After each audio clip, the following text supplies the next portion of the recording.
The autumn air in Portland, Maine, was filled with the scent of fallen leaves as Sarah Mitchell, an antique appraiser, entered the Victorian house on Elm Street. The Whitmore estate sale had attracted collectors from all over New England. However, Sarah's expert eye immediately noticed a small collection of photographs displayed on an ornate mahogany table. Among the sepia-toned portraits and family gatherings, one photograph, in particular, grabbed her attention. It was a formal studio portrait from 1914 showing a well-dressed family of four, a serious-looking father in a dark suit, a woman in an elegant white blouse with her hair styled in the Gibson girl fashion, and two young children, a boy around 8 years old and a girl no older than 5. The photograph had the embossed mark of Hartwell Studios, Boston, indicating it was taken at one of the city's most respected photography studios. The family looked wealthy, their clothes suggesting they were upper-middle class during the pre-war era. Sarah picked up the silver frame and examined the image more closely. The composition was typical for the time, with the father standing behind his seated wife and the children positioned formally beside them. Still, something about the mother's posture seemed unusual. While the rest of the family stared directly at the camera with the expected solemn expressions of the time, the woman's left hand was positioned oddly, her fingers curved as if she was hiding something. "Interesting piece, isn't it?" a voice said from behind her. An elderly woman approached and introduced herself as Margaret Whitmore, the great-granddaughter of the home's original owners. "Do you know anything about this family?" Sarah asked, her professional curiosity piqued. Margaret shook her head. "That photograph came with some other items we inherited. I believe it belonged to a family named Patterson. Beyond that, I'm afraid I know nothing about their story."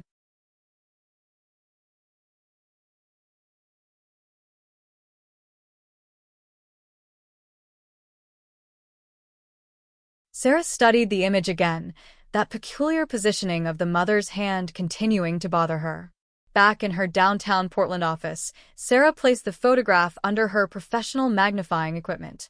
Years of appraising antiques had taught her that the most valuable discoveries often lay in the smallest details that others missed. As she adjusted the focus and lighting, the image became strikingly clear.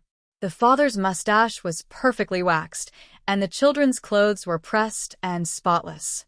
But it was the mother's hand that drew Sarah's complete attention.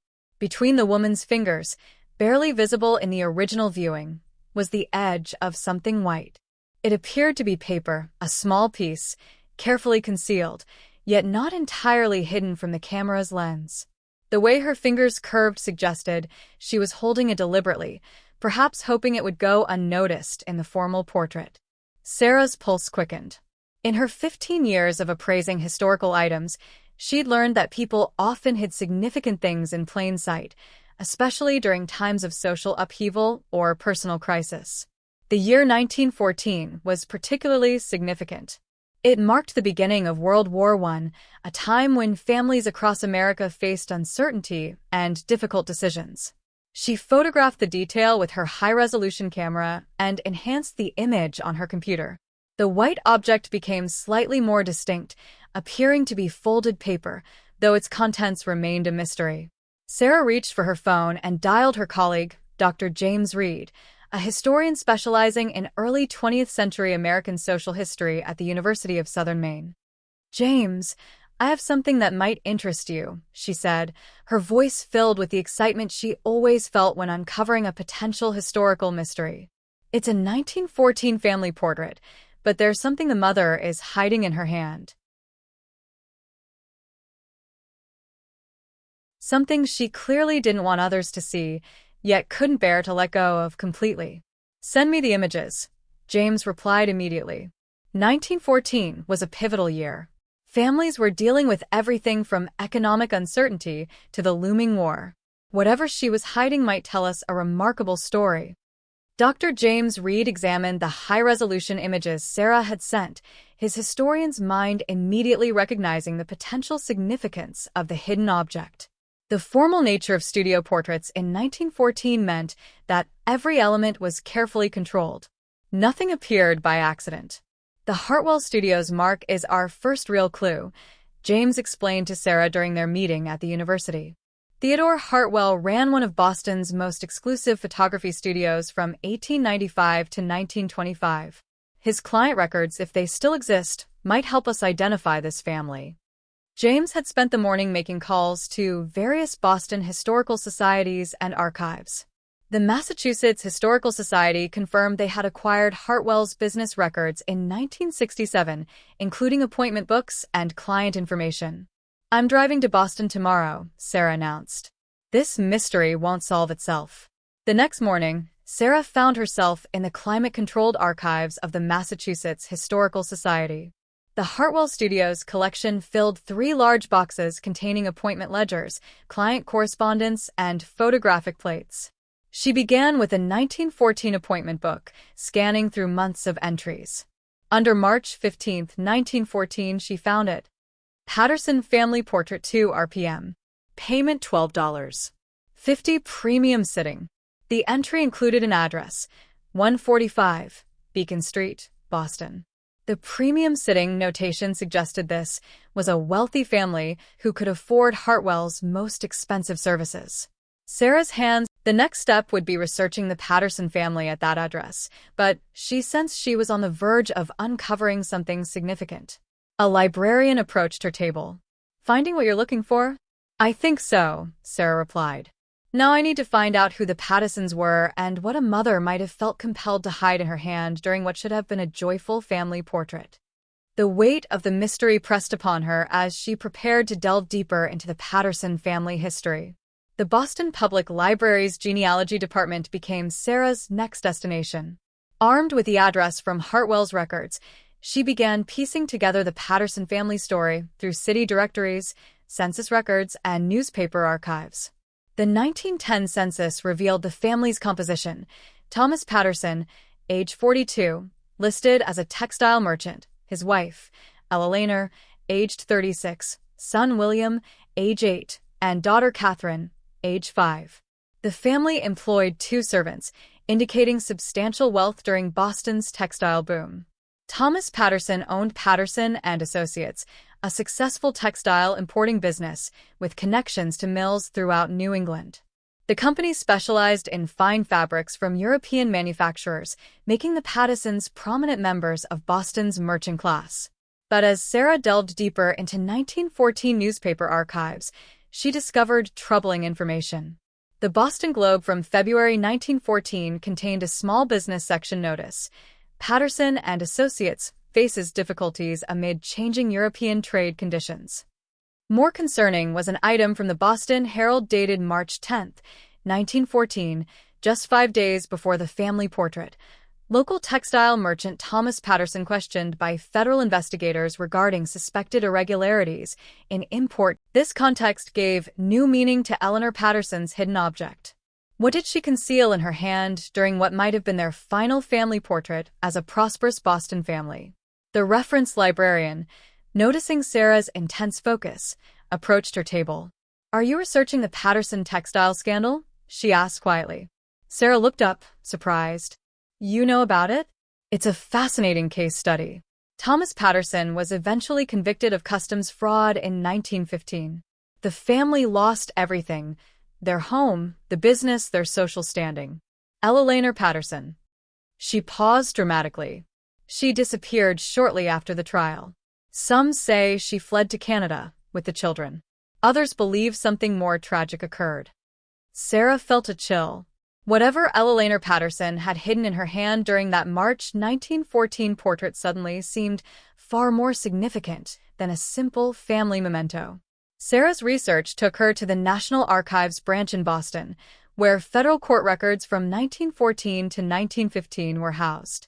The Patterson case file was surprisingly thick, containing investigation reports, witness statements, and evidence documentation. The case against Thomas Patterson revealed a complex web of customs fraud spanning 3 years. He had been systematically underreporting the value of imported textiles, avoiding thousands of dollars in federal tariffs. The scheme involved forged documentation and bribery of port officials. But as Sarah read deeper into the investigative reports, she discovered something unexpected. Federal agents had suspected Eleanor Patterson of being more than an innocent bystander. A Treasury Department memorandum dated March 8, 1914, stated, "Evidence suggests Mrs. Ella Patterson maintained separate financial records and correspondence related to the import scheme. Recommend immediate search of family residence." Sarah's pulse quickened as she realized the timing. Ella Patterson had known federal agents were coming to search their home. The family portrait on March 15th wasn't just a formal family photograph. It was taken on the last day of their life, as they knew it. In the evidence inventory from the March 16th search, Sarah found a crucial detail: searched premises thoroughly. No additional documentation recovered. Subject may have destroyed or concealed relevant materials prior to search. The picture was becoming clearer. Ella Patterson had hidden something in her hand during the portrait, possibly evidence she couldn't bear to destroy but dared not leave in the house. The photograph itself might have been her way of preserving proof of whatever she was protecting. A folder marked "Unrecovered Evidence" caught Sarah's attention. Inside, she found a handwritten note from the lead investigator. Mrs. Patterson claimed ignorance of her husband's activities, but witness reports suggest she was present during several suspicious meetings with foreign contacts. Her knowledge of the family's financial affairs appears extensive. Sarah photographed every relevant document, her mind racing with possibilities about what Eleanor Patterson had concealed that March afternoon in 1914. Court transcripts from Thomas Patterson's 1915 trial provided Sarah with a disturbing picture of the family's final months. Ella Patterson had testified briefly on her husband's behalf, maintaining his innocence and claiming no knowledge of the customs fraud. But more intriguing were the witness statements Sarah found buried in the case files. Margaret Donnelly, the Patterson family's former housekeeper, had provided testimony that was never used in court. Mrs. Patterson was always writing letters, especially to people overseas. She kept a special writing box that she locked and hid. In the weeks before Mr. Patterson's arrest, she burned many papers in the fireplace.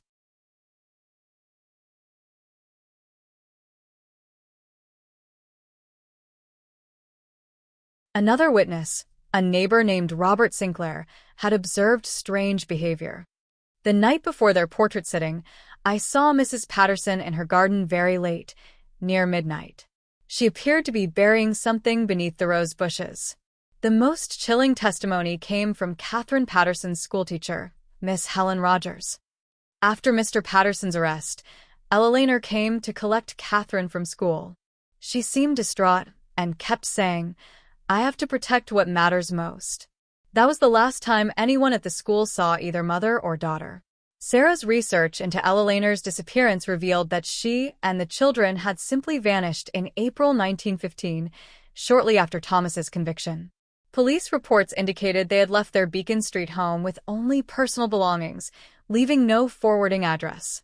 William Patterson, the 8-year-old son, had been enrolled briefly in a school in Burlington, Vermont in May 1915, but records showed the family left there after only 2 weeks. After that, the trail went completely cold.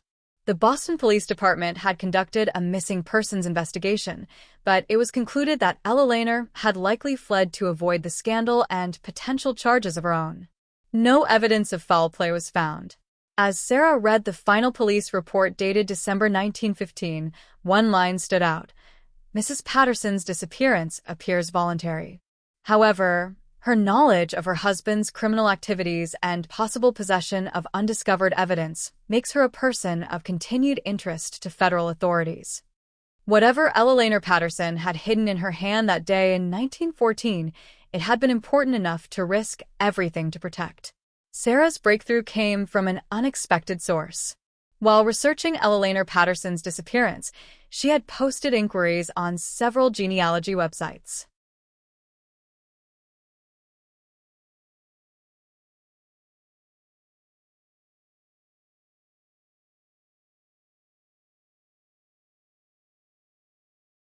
Three days after her Boston Archives visit, she received an email from a woman named Ruth Caldwell in Burlington, Vermont. "I believe my grandmother may have been Catherine Patterson," the email read. Well, she always claimed her real name was Catherine, but she went by Carol Caldwell her entire adult life. She died in 1995, but she left behind some items that might interest you, including what she called her mother's secret. Sarah immediately called Ruth, her hands shaking as she dialed. Ruth was a retired teacher in her 70s, the granddaughter of the little girl from the 1914 photograph. Grandmother rarely spoke about her early childhood, Ruth explained during their phone conversation. She said her father had been involved in some kind of trouble and that her mother had saved important papers. She kept a small metal box her entire life, claiming it contained proof of the truth. Ruth agreed to meet Sarah the following day in Burlington. That evening, Sarah could barely sleep, wondering what Ella Laner Patterson's secret might reveal after more than a century. The next morning, in Ruth's cozy Burlington home, Sarah finally saw Catherine Patterson's legacy. The metal box was small, about the size of a jewelry box, with initials EP engraved on the lid. Ella Laner Patterson. Inside, carefully wrapped in oiled cloth, were several items: a letter addressed to Catherine, a small photograph, and 3 folded documents that appeared to be official papers. "Grandmother made me promise to keep these safe," Ruth said softly. She said someday someone would come looking for the truth about what really happened to her family. She always maintained that her mother was innocent and that her father had been protecting someone else. Sarah's hands trembled as she carefully unfolded the letter Eleanor had written to her daughter. The handwriting was elegant but hurried, and the date was March 15, 1914, the same day as the family portrait.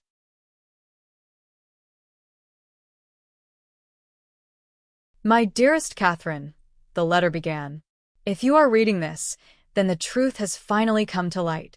With Ruth's permission, Sarah carefully read Ella Laner Patterson's letter aloud, both women hanging on every word from the past. "My dearest Catherine, if you are reading this, then the truth has finally come to light. Your father is not the criminal the government believes him to be. The real perpetrator of the customs fraud is his business partner, Jonathan Harwick, who has been using your father's name and forged his signature on documents for over 2 years. I have proof of Jonathan's guilt, correspondence between him and corrupt port officials, forged copies of your father's signature, and financial records showing payments made from accounts your father never knew existed. Jonathan threatened our family when your father began questioning discrepancies in the business. He said if we exposed him, he would ensure your father was convicted of crimes that could result in prison or even deportation. Today we sat for what may be our final family portrait. Hidden in my hand was the key to a safety deposit box at the First National Bank of Boston, box number 247.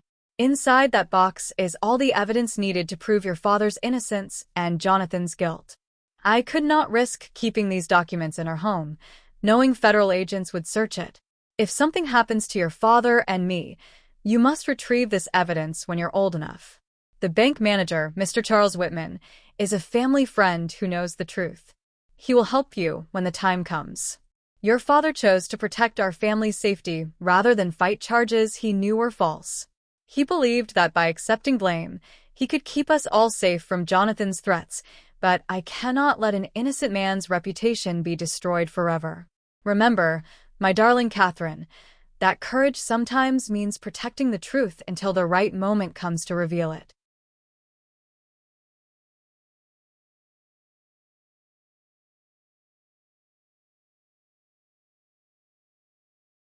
Your father is a good man who made a terrible choice out of love for his family. Sarah felt tears in her eyes as she finished reading.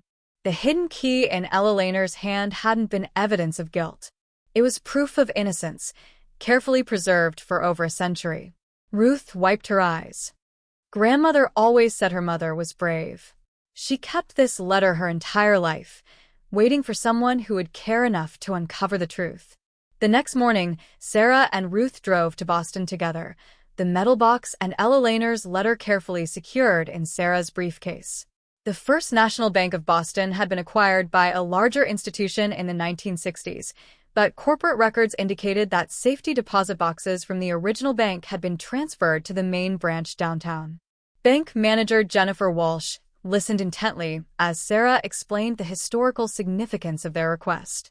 While safety deposit box 247 had been sealed for over a century due to non-payment of fees, The bank's legal department confirmed that Catherine Patterson's daughter, as Ella Lehner's next of kin, had the right to access its contents. "This is highly unusual," Walsh admitted. "But given the historical nature and the proper documentation, we can proceed." In the bank's vault, safety deposit box 247 sat in a row of similarly abandoned boxes.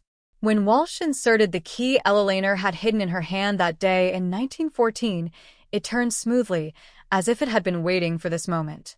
Inside the box were the documents Ella Lehner had described: detailed correspondence between Jonathan Harwick and corrupt port officials, bank records showing bribes, and most damning of all, practice sheets where Harwick had perfected forging Thomas Patterson's signature.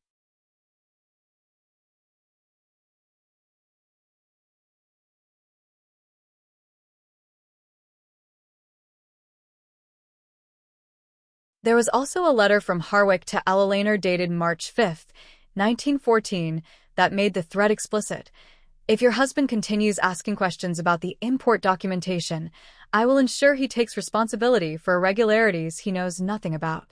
Your family's reputation and safety depend on his cooperation." Ruth held one of the documents, her grandmother's vindication finally complete. She was right all along.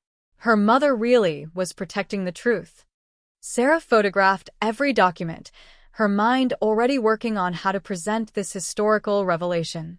Thomas Patterson had been innocent, taking the blame to protect his family from a dangerous man's threats.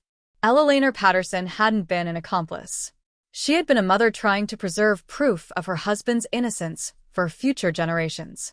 The safety deposit box contained one final item, another photograph.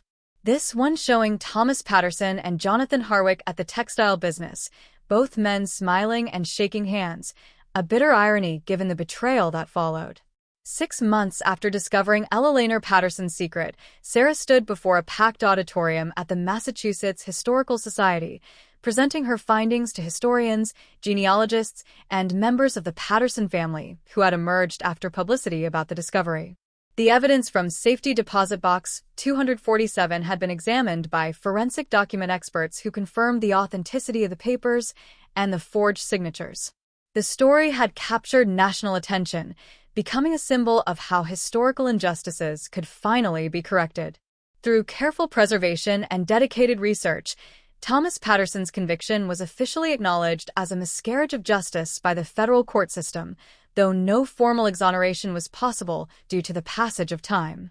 More importantly, the Patterson family name had been cleared in the historical record.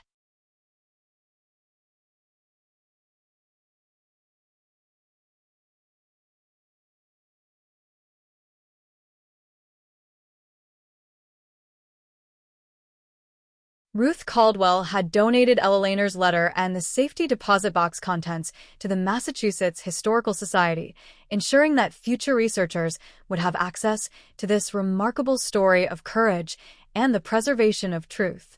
Dr. James Reed had traced the fate of Jonathan Harwick, discovering that he had fled to South America in 1916, shortly after Thomas Patterson's conviction, strongly supporting Eleanor's version of events. As Sarah concluded her presentation, she displayed the original 1914 photograph alongside Ella Lehner's letter. This case reminds us that photographs are more than mere images. They are frozen moments containing stories waiting to be discovered. Ella Lehner Patterson's hidden key wasn't just a secret. It was a mother's determination to preserve truth for future generations. In the audience, Ruth Caldwell smiled through tears, finally seeing her grandmother's lifelong faith in her mother's story validated. The little girl in the 1914 photograph had grown up carrying her mother's secret. And now, more than a century later, that secret had restored her family's honor. The 1914 studio photograph, once a simple portrait of a prosperous Boston family, had become a testament to the power of maternal love, the importance of preserving truth, and the reminder that sometimes the most significant secrets are hidden in plain sight, waiting for the right moment to change history itself. Ella Lehner Patterson's courage in hiding that key in her hand during their final family portrait had ultimately achieved exactly what she had hoped.